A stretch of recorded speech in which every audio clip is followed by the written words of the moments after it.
In 2 days, the PGA Tour rolls into Trump National Doral in Miami for a brand new signature event called the Cadillac Championship. $20 million on the line. Scottie Scheffler will be there. Tommy Fleetwood will be there. The biggest names in the game will be teeing it up on the famous Blue Monster course. But the reigning Masters champion Rory McIlroy will not. He is sitting this one out.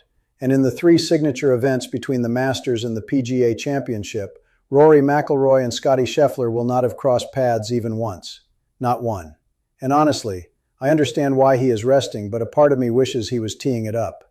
Welcome back to the channel, everyone. We have got a fascinating story brewing this week, and it is a story about scheduling, about choices, and about what golf fans are missing out on this spring. Let me lay out exactly what is happening, because once you see it written out, I think you will understand why a lot of people are talking about this right now. After the Masters, the PGA Tour played the RBC Heritage at Hilton Head. Rory McIlroy did not play. Scottie Scheffler did. Then came the Zurich Classic, which is the team event, and McIlroy did not play that one either. This week, the Tour heads to Doral for the brand new Cadillac Championship, a $20 million signature event with no cut and only 72 players. McIlroy is not in the field. Scheffler is. Then next week, the Tour goes to Quail Hollow for the Truist Championship, and there the script flips. McIlroy is expected to play. Scheffler is not. And then comes the PGA Championship in Philadelphia. So if you are doing the math at home, that is 3 signature events between the year's first major and the year's second major. 3 $20 million tournaments.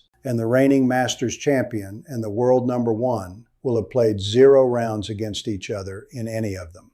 I want to give credit where it is due. A golf writer named Sean Zach laid this out on social media this weekend. And once he pointed it out, the whole conversation kind of exploded across golf media. Because the moment you see it written out, Hilton Head, Rory out, Scottie in. Doral, Rory out, Scottie in. Quail Hollow, Rory in, Scottie out. You cannot unsee it. And it is not just McIlroy. World #3 Matt Fitzpatrick is sitting Doral out as well. So is Xander Schauffele. So is Bob MacIntyre. So is Ludvig Aberg. That is 5 of the top 15 players in the world, all choosing to skip the same signature event. And it is the most significant voluntary departure of talent any signature event has seen since these elevated tournaments began. Here is something that surprises us every single time we check our analytics. More than 90% of the people watching this video right now are not subscribed to the channel. 90%. And the reason that matters today is because conversations about how the tour is structured, about why we are not seeing the best players go head-to-head as often as we used to, these are conversations that golf fans deserve to be a real part of. So if you have been enjoying this channel, go ahead and tap that subscribe button. Hit the bell so you are notified the moment the next story drops. And share this video with one friend who has wondered the same thing you have been wondering. Now let's continue. So why is this happening? Why is the reigning Masters champion choosing to skip a brand new $20 million event in Miami? To be fair, McIlroy has explained his thinking, and I think it is worth hearing him out. He has said very clearly that the top players in this sport need to limit themselves to somewhere between 22 and 26 events per year. He has said that golf is not the kind of sport where you can play every week and still play your best when it matters most. He has talked about wanting longevity, wanting to play competitively into his 40s the way Justin Rose has done. And he has been honest. Back in 2018, he had a very public stretch where he played too much. His game suffered, and he had to dial things back. I respect all of that, I genuinely do. There is a real argument that the very best players need rest before a major championship. The PGA Championship is just 2 weeks away at Aronimink in Philadelphia.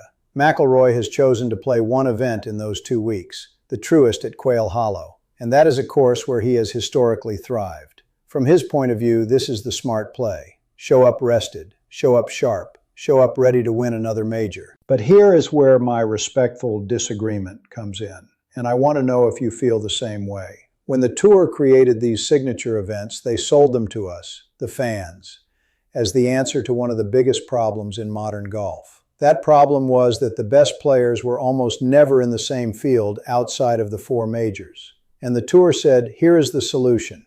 8 signature events per year, limited fields, massive purses, the best of the best going head-to-head week after week all season long. That was the promise. And what we are seeing right now is that the promise has, well, a few cracks in it. 3 signature events in a row, and the 2 biggest stars in the men's game have not lined up in the same field in any of them. The course at Doral, by the way, is one of the most historic stops on the PGA Tour. Tiger Woods won there 4 times. Adam Scott, Bubba Watson, Phil Mickelson, all winners. The last 4 players to win at Doral all wound up winning the Masters as well. This is a course that deserves a great field, and it has a great field, but it is missing the 2 players most fans want to see compete against each other. Now, I want to hear from you in the comments because I think this is the question that is going to define the next year of golf. Should the PGA Tour require its top players to attend every signature event, or should the players have the right to choose which weeks they play, even if it means skipping the biggest tournaments outside the majors? Drop your answer below. Just type yes or no. Yes, meaning the tour should make attendance mandatory for the top players. No, meaning the players should keep their choice. I am very curious where this audience lands on this one. And whichever way you answer, give me 1 sentence on why, because I read every comment, and I think the responses on this video are going to tell us a lot about where golf fans truly stand. And here is a follow-up question for those of you who have been watching this sport for 30, 40, even 50 years. Do you think the signature event format is actually working? Or do you remember the days of the World Golf Championships, where the top 50 players in the world were essentially required to show up? I want to hear which era you preferred and why. Before we wrap up, let me tell you what to actually watch for this week. The Cadillac Championship tees off Thursday morning at the Blue Monster. Scottie Scheffler is the betting favorite, and he is the world #1 for a reason.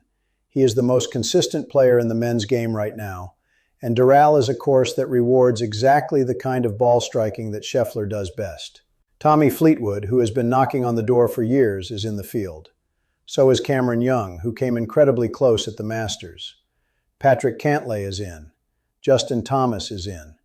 There is no shortage of stars. But there is one star that is missing. And whether that is the right choice for Rory McIlroy or the wrong choice for golf, well, that is a debate that is just getting started. If this video helped you understand what is going on, do me a favor and tap that like button. Drop your answer in the comments. And share this with one golf friend who is going to be watching from Thursday onward. Thank you so much for being here. I will see you in the next video.